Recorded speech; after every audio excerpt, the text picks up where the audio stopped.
الحمد لله وكفى وسلام على عباده الذين اصطفى أما بعد فأعوذ بالله من الشيطان الرجيم بسم الله الرحمن الرحيم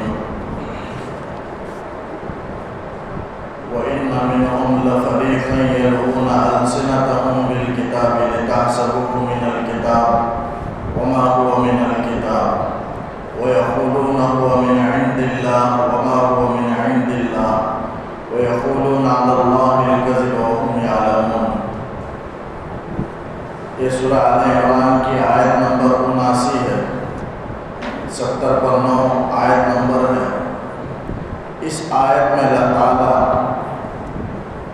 اہل کتاب کی بددیانتی کو بیان کر رہا ہے کہ ان اہل کتاب میں سے ایک گروہ، ایک جماعت، وَإِنَّ مِنْهُمْ، اور انہیں اہل کتاب میں سے بعض، لَفَرِيقًا، یعنی ایک فریق، ایک گروہ ایسا بھی ہے جو یلوون ألسنتهم بالکتاب، جو کتاب توریت و انجیل کو پڑھتے وقت میں اپنی زبانوں کو مروڑتے ہیں، موڑ کر پڑھتے ہیں۔ علماء نے یلوون ألسنتهم کے دو معنی بیان کیے، دو مفہوم۔ ایک تو یہ کہ حقیقتاً زبان کو موڑ کر کے توریت و انجیل کے الفاظ جو صحیح طریقہ ہوتا مروڑ کر پڑھنے کی وجہ سے اسے دوسرے الفاظ میں تبدیل کر دیتے اور اس کے مفہوم کو بدلنے کی کوشش کہ الفاظ اگر بدل جائیں مروڑ کر پڑھنے کی وجہ سے تو اس کا مفہوم بھی بدل جائے گا، اس لیے کہ یہ لوگ تعریف کرتے تھے۔ توریت و انجیل میں یہ قرآن مجید ہی واحد ایسی کتاب ہے جو ہر طرح کی تبدیلی سے محفوظ ہے۔ اس کے اندر جیسے آپ صلی اللہ علیہ وسلم پر قرآن مجید کا نزول ہوا آج تک ویسے ہی ہے، اس میں ذرا برابر بھی فرق نہیں آیا، ایک حرکت کی، ایک حرف کی تبدیلی بھی اس میں نہیں ہوئی ہے، ہو بہو ویسے ہی آج تک قرآن مجید اور انشاءاللہ قیامت تک محفوظ رہے گا۔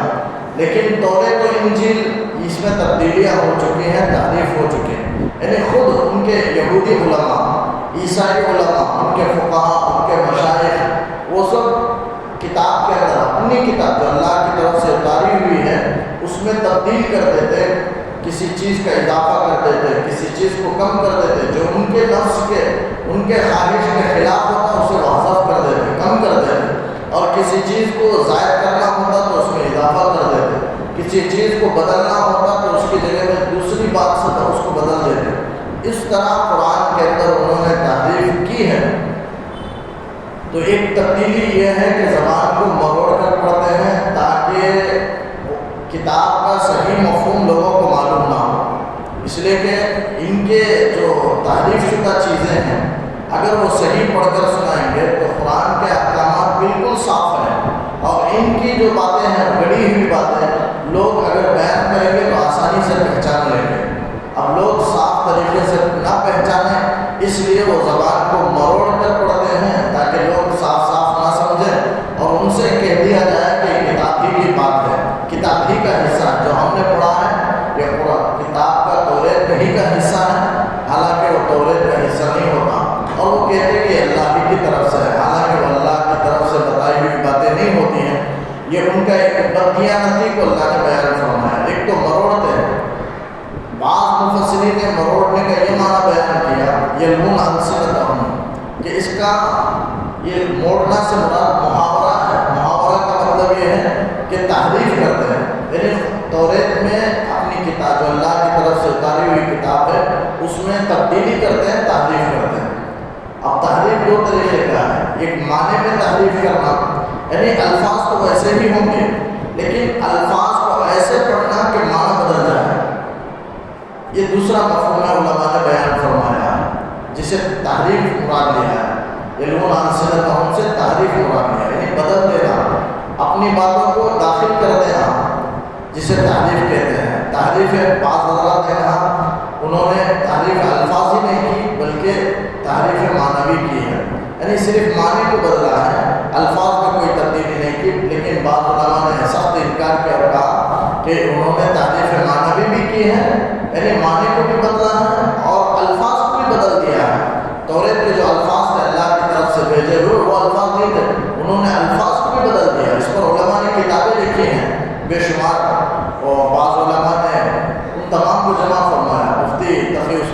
بھی ایک کتاب، اس کے اندر انہوں نے تمام تحریفات جو لفظی اعتبار سے انہوں نے تحریف کی ہے قرآن سے بائبل تک، اس میں انہوں نے ان کی کتاب ہے اس میں انہوں نے جمع کیا ہے کہ انہوں نے یہود و نصارہ نے لفظوں میں بھی تحریف کی ہے، صرف معنی میں نہیں، معنی میں تو کیے ہیں اور لفظوں میں بھی تبدیلی کی ہے۔ لیکن آج بھی قرآن مجید کے ماننے والے بھی بہت سے حضرات معنوی تبدیلی قرآن میں کرتے ہیں۔ جیسے مثال کے طور پر قرآن کی ایک آیت ہے، قُلْ إِنَّمَا أَنَا بَشَرٌ مِثْلُكُمْ۔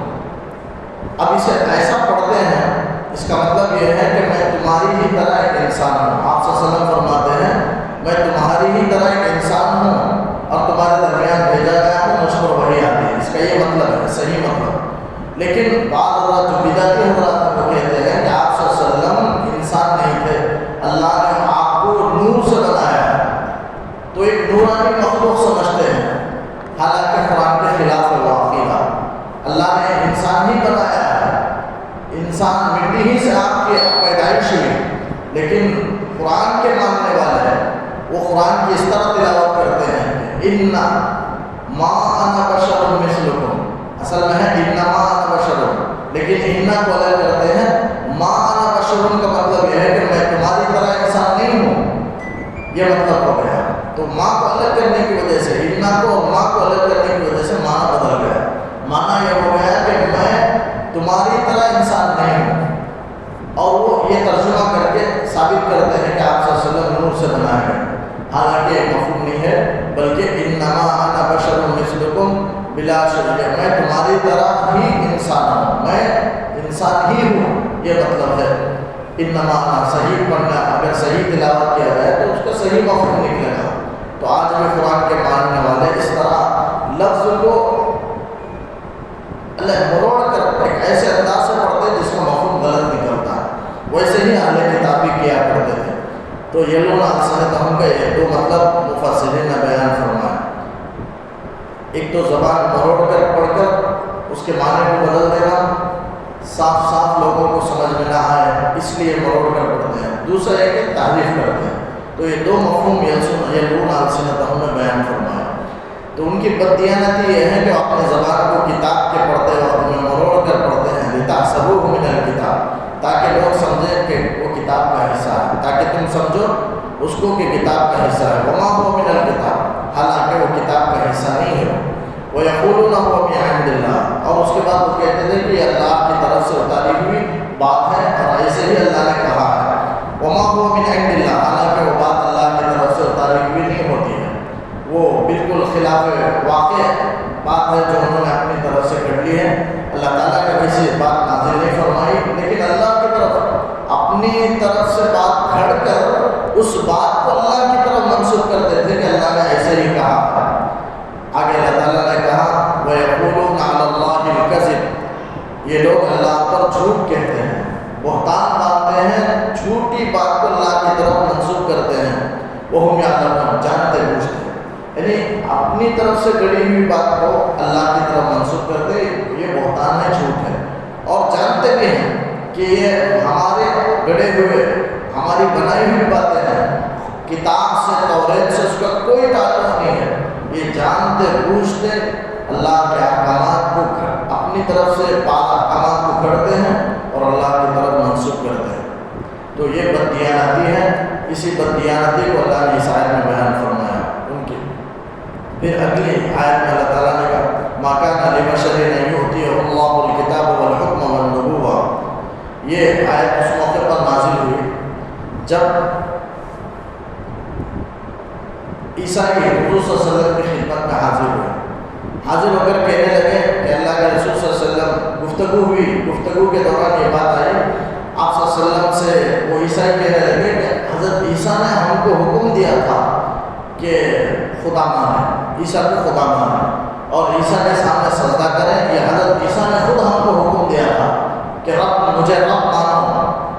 تو عیسیٰ یہ کہنے لگے تو اللہ نے فوراً آیت نازل فرمائی یہودیوں کے رد میں کہ ان کا جو قول ہے وہ غلط ہے، حضرت عیسیٰ نے ایسا ہرگز نہیں کہا۔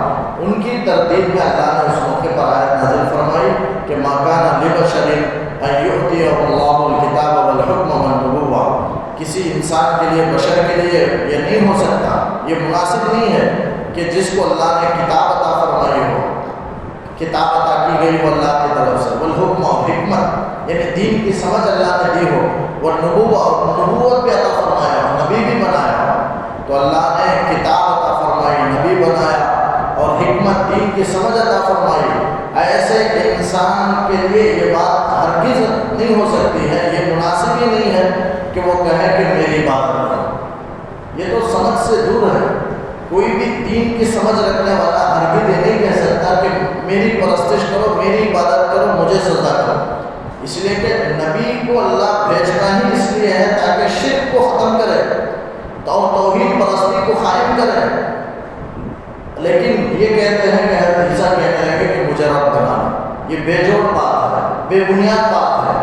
تو اسی کو اللہ نے فرمایا کہ کسی انسان کے لیے بات ہرگز ہو نہیں سکتا کہ جس کو اللہ نے کتاب، حکمت، نبوت عطا فرمائی ہو، ثم یقول للناس، پھر وہ لوگوں سے کہنے لگے کہ کونوا عبادت لی، تم میرے بندے بن جاؤ، مجھے رب مان لو اور تم میرے بندے بن جاؤ، من دون اللہ، اللہ کو چھوڑ کر۔ ایسا ہرگز نہیں کہہ سکتے، ایسا کسی انسان کے لیے مناسب نہیں، خود اللہ کہتا ہے ولیکن کونوا ربانیین، لیکن یہ انبیاء جو بھی آتے ہیں وہ یہ کہتے ہیں کہ تم ربانی بن جاؤ، رب والے بن جاؤ، اللہ والے بن جاؤ، نیک بن جاؤ، تمام اعمال میں مکمل بن جاؤ، مخلص بن جاؤ، اللہ کے لیے عمل کرنے والے بن جاؤ، ایک خدا کے سامنے سجدہ ریز ہونے والے بن جاؤ۔ یہ انبیاء کی دعوت ہے۔ انبیاء ایسے کہیں گے، ایسا نہیں کہیں گے کہ مجھے رب بنا دو، ایسا حدیث قرآن خود کہتا ہے کہ انبیاء کا مشن ہی یہی ہے، انبیاء کی دعوت ہی یہی ہے کہ توحید پرستی پر لوگوں کو لائیں اور شرک سے، بدعات سے، خرافات سے لوگوں کو دور کریں۔ اسے بدعات کو مٹانے کے لیے، شرک کو ختم کرنے کے لیے، کفر کو جڑ سے ختم کرنے کے لیے انبیاء کی بعثت ہوتی ہے۔ انبیاء کرام کو اللہ اسی لیے بھیجتا ہے۔ تو فرمایا یہ ولیکن کونوا ربانیین، جو بھی انبیاء آئیں گے وہ کہیں گے کہ تم ربانی بن جاؤ۔ اس میں انبیاء کی عصمت ثابت ہوتی ہے، یعنی انبیاء معصوم ہیں، اس لیے کہ اللہ تعالیٰ کہتا ہے کہ نبی ہرگز یہ نہیں کہہ سکتے کہ تم رب والے بن، تم میرے بندے بن جاؤ۔ یہ تو بہت بڑا گناہ ہے، گناہ کبیرہ ہے، خود کو خدا کہنا اور سامنے والے کو کہنا کہ میرے بندے بن جاؤ، یہ گناہ کبیرہ ہے، شرک ہے۔ انبیاء سے چھوٹا معمولی ادنا عصیان بھی انبیاء سے نہیں ہو سکتا، چھوٹی نافرمانی بھی انبیاء سے، گناہ صغیرہ بھی انبیاء سے نہیں ہو سکتا، وہ معصوم ہیں۔ تو اتنا بڑا گناہ کہ تم میرے بندے بن جاؤ اور مجھے اللہ کا شریک ٹھہرا لو، اللہ کو چھوڑ دو، مجھے سجدہ کرو، اتنا بڑا گناہ مجھ سے صادر نہیں ہو سکتا، ادنا گناہ نہیں ہو سکتا ہے، ادنا نافرمانی اللہ کی نہیں ہو سکتی ہے، تو اتنا بڑا شرک کا حکم جو گناہ کبیرہ ہے، اکبر الکبائر ہے، وہ کیسے حکم دے سکتے ہیں؟ گویا اللہ انبیاء کی معصومیت کو ثابت کر رہا ہے کہ انبیاء معصوم ہیں، ہر طرح کے گناہوں سے پاک ہیں، وہ بات ثابت ہوتی ہے اس سے۔ تو انبیاء کہتے ہیں، انبیاء کی تعلیم ہے کہ تم ربانی بن جاؤ۔ ربانی کہتے ہیں رب، اس میں الف نون بڑھا کر اللہ کی طرف نسبت کر دی گئی، رب کی طرف، یعنی رب والے بن جاؤ۔ ربانی کا مطلب رب والے بن جاؤ، عالم باعمل بن جاؤ، اپنے عمل میں مخلص بن جاؤ، اللہ ہی کے سامنے سجدہ ریز ہونے والے، اللہ ہی کے لیے عمل کرنے والے بن جاؤ اور اپنے عمل میں کامل بن جاؤ۔ ربانی کسے کہتے ہیں؟ علماء نے فرمایا جسے اللہ نے علم عطا فرمائی ہو اور سمجھ عطا فرمائی ہو، سمجھ کی وجہ سے وہ ہرگز شرک اختیار نہیں کر سکتا، ایسا دین کی سمجھ اللہ نے عطا فرمائی ہو، ایسے شخص کو ربانی کہتے ہیں۔ بعض مفسرین نے دوسرا مفہوم بیان فرمایا کہ ربانی وہ ہے جسے اللہ نے علم عطا فرمائی ہو اور عقل مندی، دانائی عطا فرمائی ہو۔ بعض نے فرمایا کہ ربانی وہ ہے جسے اللہ نے علم عطا فرمایا اور وہ بردبار بھی ہے اور سب کے ساتھ ہمدردی رکھنے والا ہے، اسے ربانی کہتے ہیں۔ بعض نے فرمایا عالم باعمل کو ربانی کہتے ہیں، رب والا، اللہ والا، جو عالم ہے اور اپنے علم پر عمل بھی کر رہا ہے، اس کو ربانی کہتے ہیں۔ بعد نے فرمایا ربانی وہ عالم ہے جو اپنے اندر علم رکھتا ہو اور اپنے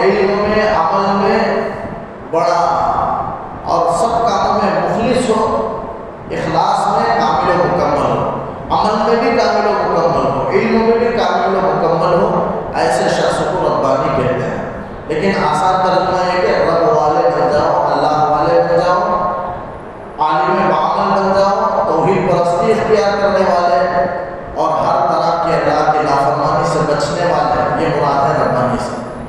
تو ربانی بن جاؤ، ولیکن کونوا ربانیین بما کنتم تعلمون الکتاب وبما کنتم تدرسون۔ اس وجہ سے یعنی انبیاء یہ حکم اہل کتاب کو کیوں دے رہے ہیں، اس اہل کتاب کو نصیحت کیوں کرتے ہیں اس طرح کہ تم ربانی بن جاؤ؟ اس وجہ سے کہ تم یعنی اہل کتاب سے خطاب ہے کہ تم کتاب کو سکھلاتے ہو اور وہ بما کنتم تدرسون، اور خود کتاب کو پڑھتے ہو۔ یعنی یہودی علماء کہ وہ دوسروں کو رہنمائی کرتے ہیں، کتاب پڑھ کر کے سناتے ہیں، کتاب کی تعلیم دیتے ہیں، پڑھاتے ہیں اور خود بھی پڑھتے ہیں۔ تو اس کا فائدہ یہ ہونا چاہیے کہ نیک راستے کی طرف آئے، اچھے راستے کی طرف آئے، اسلام کی طرف آئے اور اللہ کے احکامات کی طرف آئے۔ اس کا فائدہ یہی ہے کہ رب والے بن جاؤ۔ اس لیے انبیاء اہل کتاب سے کہتے تھے کہ تم خود کتاب کو سکھلاتے بھی ہو اور پڑھتے بھی ہو، اور اس کا فائدہ ظاہر ہونا چاہیے کہ تم صحیح علم والے بن جاؤ اور اپنے علم پر عمل کرنے والے بن جاؤ۔ وَلَا يَأْمُرَكُمْ أَن تَتَّخِذُوا الْمَلَائِكَةَ وَالنَّبِيِّينَ أَرْبَابًا۔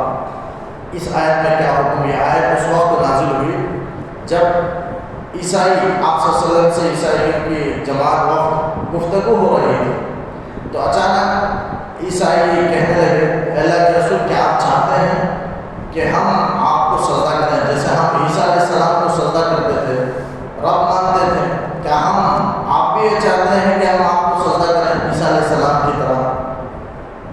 تو اس موقع پر اللہ نے آیت نازل فرمائی، یہ آیت نازل فرمائی۔ یا بعض صحابہ جو مخلص تھے آپ صلی اللہ علیہ وسلم کو سے بے انتہا محبت رکھتے تھے، تو آپ سے کہنے لگا اللہ رسول آپ ہم کو سجدہ تعظیمی کی اجازت دیں۔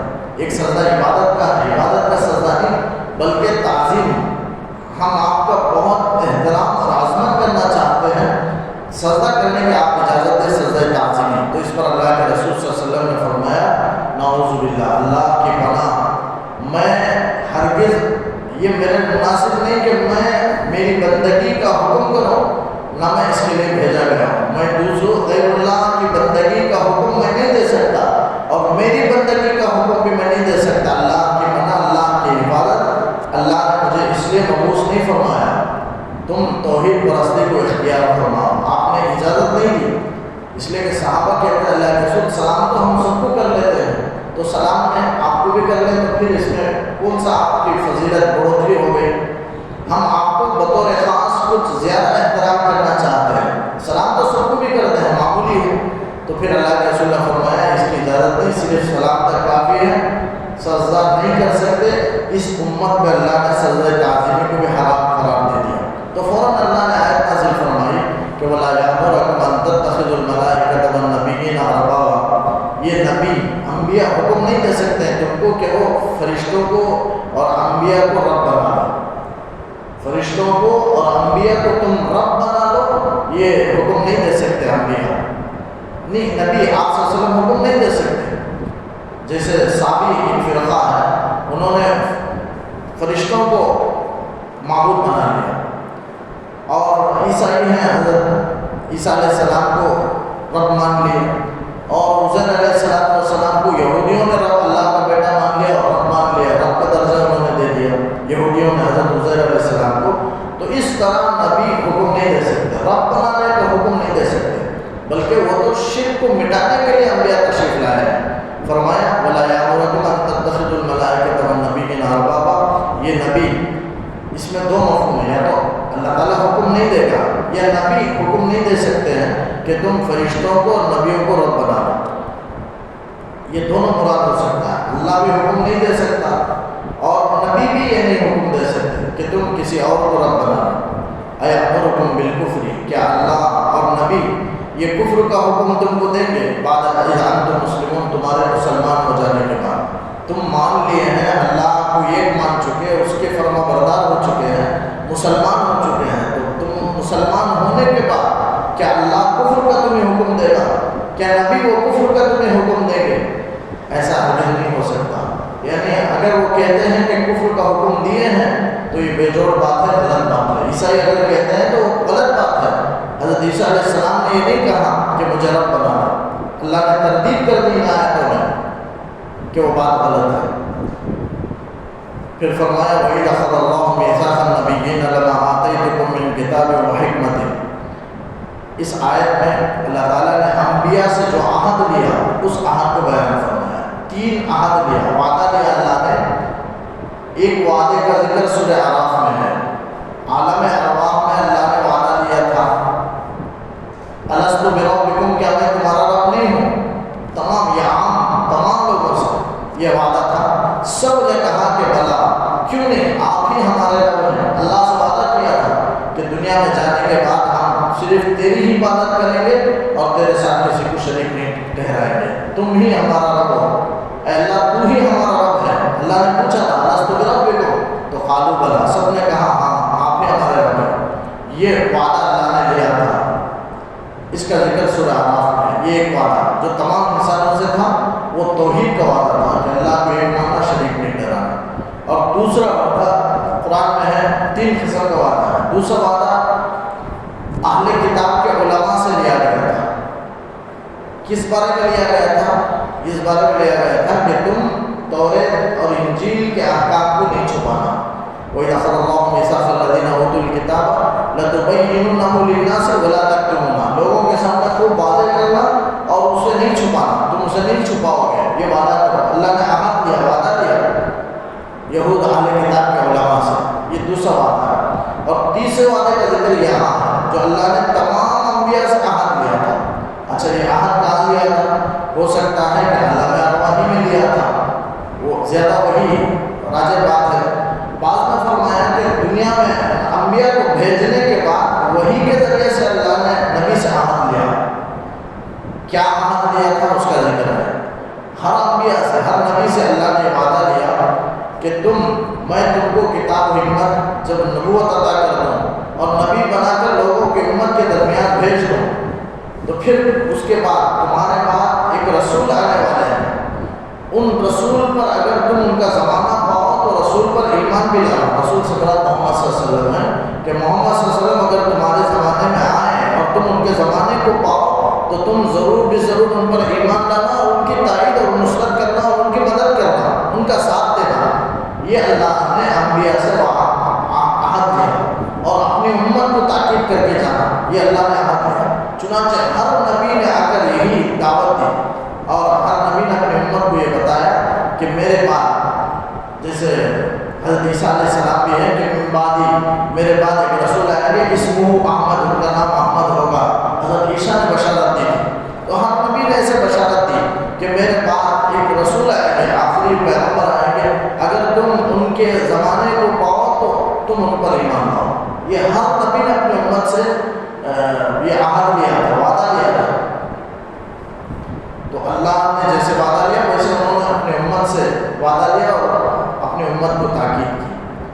تو تمام نبیوں سے اللہ نے یہ عہد لیا تھا کہ رسول آئے تو ان کی مدد کرنا، ان کی تائید کرنا۔ لیکن ایک بات اور کرنے کی ہے کہ وہ یہ ہے کہ آپ صلی اللہ علیہ وسلم سے کوئی قرآن میں کوئی آیت ایسی نہیں ہے اور حدیث میں بھی کوئی حدیث ایسی نہیں ہے جس میں یہ معلوم ہو کہ آپ صلی اللہ علیہ وسلم سے بھی عہد لیا گیا، آپ سے عہد نہیں لیا گیا۔ یہ چونکہ رسول کے بارے میں، آخری رسول کے بارے میں وعدہ لیا گیا اور آخری رسول تو آپ صلی اللہ علیہ وسلم ہی ہے، تو اس لیے آپ صلی اللہ علیہ وسلم جب آئے تو آپ سے وعدہ نہیں لیا گیا، اس لیے کہ آپ آخری رسول ہیں۔ آپ خاتم النبیین کی طرف بھی اشارہ ہے اس آیت میں کہ آپ تمام رسولوں میں، تمام پیغمبروں میں سب سے آخر میں تشریف لانے والے آخری نبی، آخری رسول ہیں، اور انہیں کے سلسلے میں اللہ نے تمام انبیاء سے وعدہ لیا تھا۔ اب آپ تشریف لا چکے ہیں، اب آپ سے کوئی وعدہ نہیں ہے، اس لیے کہ آپ آخری نبی ہیں اور آپ کی نبوت عام ہے، یعنی مطلب پوری انسانیت کے لیے آپ صلی اللہ علیہ وسلم نبی بنا کر بھیجے گئے۔ آپ صلی اللہ علیہ وسلم کی شان یہ ہے کہ آپ خاتم الانبیاء ہیں، یعنی نبوت کے سلسلے کو ختم کرنے والے، آپ کے بعد کوئی نبی نہیں آیا اور اللہ نے عہد بھی نہیں دیا کہ آئے گا کوئی نبی آئے تو ان کی تعین کرنا۔ آپ صلی اللہ علیہ وسلم سے ایسا وعدہ نہیں لیا، کیوں نہیں لیا؟ اس لیے کہ آپ ہی آخری نبی ہیں اور آپ کے بعد کوئی نبی نہیں۔ تو ایک آپ کی شان یہ ہے کہ خاتم الانبیاء، اور دوسری شان آپ نبی الانبیاء ہیں، تمام نبیوں کے نبی ہیں، جیسے حدیث میں ہے آپ صلی اللہ علیہ وسلم نے فرمایا اگر اس زمانے میں میرے زمانے میں موسیٰ علیہ السلام بھی اگر زندہ ہوتے تو وہ میری امتی ہیں، وہ نبی نہیں ہوں گے، میرے امتی ہوں گے، میری امتی میں ان کا شمار ہوگا اور ان کے لیے میری شریعت کی پیروی کرنا ان کے لیے ضروری ہوگا۔ فرمایا لو کان موسیٰ حیا، اگر موسیٰ علیہ السلام آج زندہ ہوتے تو لما وسعهم الا اتباعی، میری اتباع کے علاوہ ان کے لیے کوئی گنجائش نہیں، کوئی چارہ کار نہیں، میری اتباع کرنا ان کے لیے لازم۔ پھر آپ صلی اللہ علیہ وسلم دوسری حدیث میں فرمایا کہ میرے بعد حضرت عیسیٰ علیہ السلام نازل ہوں گے تو ان کو قرآن مجید کی تعلیمات اور میری تعلیمات پر عمل کرنا ان کے لیے ضروری ہوگا، یا اور وہ عمل کرنے والے ہوں گے میری احادیث پر، میری تعلیمات پر وہ عمل کرنے والے ہوں گے۔ تو اس سے معلوم ہوا کہ آپ صلی اللہ علیہ وسلم نبی الانبیاء ہیں، اور پھر آپ کی شان، آپ کی نبوت عامہ ہے۔ عامہ کا مطلب یہ ہے کہ آدم علیہ السلام سے قیامت تک کے لیے آپ نبی ہیں۔ ایسا نہیں ہے کہ آپ صلی اللہ علیہ وسلم صرف امت محمدیہ کے لیے آپ نبی ہیں، آپ صلی اللہ علیہ وسلم جب آئے تشریف لائے وہاں سے آپ نبی ہیں، صرف ہمارے لیے نبی ہیں، پچھلی امتوں کے لیے نبی نہیں، ایسا نہیں، بلکہ سب کے لیے آپ نبی ہیں۔ آپ کی نبوت آدم علیہ السلام سے پہلے سے ہے، جیسے آپ صلی اللہ علیہ وسلم نے فرمایا ارسلت الی الناس کافہ، میں تمام لوگوں کی طرف میں بھیجا گیا۔ اس سے معلوم ہوا کہ تمام انسانوں کے لیے آپ نبی بنا کر بھیجے گئے۔ دوسری حدیث میں ہے لو کنت نبی، میں نبی تھا، وآدم بین الماء والطین، آدم علیہ السلام ابھی پیدا بھی نہیں ہوئے، پانی اور مٹی کے درمیان میں تھے، اس سے پہلے اللہ نے مجھے پیدا کر دیا، مجھے نبی بنا دیا۔ اور دوسری حدیث میں ہے کنت نبی وآدم بین الروح والجسد، میں نبی تھا جبکہ آدم علیہ السلام روح اور جسم کے درمیان تھے، ابھی پیدا نہیں ہوئے، اس سے پہلے اللہ نے میری نبوت کو قائم کر دیا۔ تو گویا آپ صلی اللہ علیہ وسلم آدم علیہ السلام کے زمانے سے آپ نبی ہیں اور قیامت تک کے لیے نبی ہیں۔ ایسا نہیں آپ کی وفات ہو گئی آپ کی نبوت ختم ہو گئی، ایسا نہیں، بلکہ آپ کی نبوت و شریعت قیامت تک کے لیے ہے، آپ قیامت تک کے لیے نبی ہیں۔ تو یہ سب آپ صلی اللہ علیہ وسلم کی شان ہے جو تمام انبیاء سے عہد لے گئے، اور آپ کی نبوت عام ہے، اس کے لیے بے شمار دلیلیں ہیں۔ آپ صلی اللہ علیہ وسلم مسجد اقصی میں تمام انبیاء کی امامت کی، اور کل قیامت کے دن آپ صلی اللہ علیہ وسلم کے جھنڈے کے نیچے پوری انسانیت جمع ہوگی، پوری امت آپ صلی اللہ علیہ وسلم کے جھنڈے کے نیچے جمع ہوگی، اور آپ تمام انسانوں کے لیے شفاعت کبریٰ کا آپ کو حکم دیا جائے گا۔ آپ صلی اللہ علیہ وسلم شفاعت فرمائیں گے، شفاعت کبریٰ گنہگاروں کے لیے۔ یہ سب چیزیں دلیل ہیں اس بات کی کہ آپ تمام انسان کے لیے نبی بنا کر بھیجے گئے۔ اگر تمام انسان کے لیے نہیں ہوتے تو پوری امت آپ کے قیامت کے دن آپ کے جھنڈے کے نیچے کیوں جمع ہوتی؟ صرف آپ کی امت جمع ہوتی۔ تو معلوم ہوا کہ آپ کی نبوت تمام انسانوں کے لیے ہے۔ تو فرمایا وَإِذْ أَخَذَ اللَّهُ مِيثَاقَ النَّبِيِّينَ، اللہ نے عہد دیا نبیوں سے کہ لَمَا آتَيْتُكُم مِّن كِتَابٍ وَحِكْمَةٍ، کہ جب میں تمہیں کتاب اور حکمت عطا کر دوں، پھر ثم جاءکم رسول، پھر تمہارے پاس ایک رسول آئے، مصدق لما معکم، جو رسول تصدیق کرنے والے ہوں گے اس کی جو تمہارے پاس ہے، تمہارے ساتھ جو کتاب ہے تورات انجیل، اس کی تصدیق کرنے والے، اس کو سچا بتانے والے پیغمبر رسول آئیں گے۔ لَتُؤْمِنُنَّ بِهِ، تم ضرور ان پر ایمان لاؤ گے، وَلَتَنْصُرُنَّهُ، اور تم ان کی نصرت کرو گے، مدد ضرور کرو گے، یہ اللہ نے عہد دیا۔ پھر پوچھا اَأَقْرَرْتُمْ، کہ تم اقرار کرتے ہو، مانتے ہو اس بات کو، وَأَخَذْتُمْ عَلَىٰ ذَٰلِكُمْ مِصْرِي، اور اس سلسلے میں میری اس ذمہ داری کو تم قبول کرتے ہو، لیتے ہو، میرے اس عہد کو تم قبول کرتے ہو۔ اللہ نے پوچھا کہ اقرار کرتے ہو، میری ذمہ داری کو قبول کرتے ہو؟ تو قالوا، سب کے سب نے کہا کہ اقررنا، ہاں ہم اقرار کرتے ہیں کہ اس نبی اگر آئیں گے ہمارے زمانے میں تو ہم ان پر ایمان لائیں گے، ان کی مدد کریں گے۔ تو قال، اللہ تعالیٰ نے کہا فشہدوا، تم گواہ رہو، یعنی تم اپنے آپ پر بھی گواہ رہو اور تمہارے جو اتباع کرنے والے امتی ہیں ان پر بھی تم گواہ رہو، وَأَنَا مَعَكُم مِّنَ الشَّاهِدِينَ، اور میں تمہارے ساتھ اور تمہاری امتوں کے لیے، تمہارے لیے اور تمہاری امتوں کے لیے میں گواہ رہوں گا۔ اللہ نے کہا وَأَنَا مَعَكُم مِّنَ الشَّاهِدِينَ۔ اس کے بعد فرمایا فَمَن تَوَلَّىٰ بَعْدَ ذَٰلِكَ، اس کے بعد پہ اگر کوئی پھر جائے، یعنی اس عہد کے بعد، یعنی نبی اور نبی کی امت سے کہا جا رہا ہے کہ کے سلسلے میں ایمان لانے اور ان کی نصرت کے سلسلے میں وعدہ دیا گیا تھا۔ اب اگر کوئی انسان آپ صلی اللہ علیہ وسلم کی نبوت کو نہیں مانتا ہے، آپ پر ایمان نہیں لاتا ہے، تو گویا اس عہد کو توڑ رہا ہے، اس عہد سے روگردانی کر رہا ہے۔ تو اللہ نے کہا فمن تولی بعد ذلک، اس عہد کے بعد اگر کوئی روگردانی کرے، اس عہد کو توڑے، فاولئک هم الفاسقون، بس وہ نافرمان ہے، یعنی اللہ کے عہد سے نکل چکا ہے، دین کی حدود سے وہ پار کر چکا ہے، نکل چکا ہے، وہ نافرمانوں میں سے ہے۔ یعنی فرمایا گیا ہے کہ جو آپ کی نبوت پر ایمان نہ لائے وہ فاسق ہے، وہ کافر ہے۔ اللہ تعالیٰ نے کہا کہ وہ دین اسلام کے حدود سے نکل چکا ہے، وہ دائرۂ اسلام میں نہیں ہے، وہ مسلمان نہیں ہے۔ تو مسلمان ہونے کے لیے ضروری ہے کہ آپ کی نبوت کا اقرار کریں اور آپ کو خاتم الانبیاء مانیں، یعنی آپ تمام نبیوں کے آخری نبی اور نبوت کے سلسلے کو ختم کرنے والے نبی سمجھیں، خاتم الانبیاء سمجھیں اور آپ کو نبی مانیں۔ جب تک کوئی آپ کو نبی نہیں مانتا یا خاتم الانبیاء نہیں مانتا، نبی مانتا ہے لیکن ختم نبوت کو نہیں مانتا، تو وہ کافر ہی رہے گا، وہ فاسق ہی رہے گا، دائرۂ اسلام سے وہ خارج ہوگا۔ یہاں تک روکتا ہوں چونکہ وقت نہیں ہے، بس اللہ تعالیٰ سے دعا ہے کہ اللہ تعالیٰ کہیں ہوئی سنی باتوں پر کہنے سننے سے عمل کی توفیق دے، آپ کی نبوت پر اللہ تعالیٰ یقین کامل نصیب فرمائے۔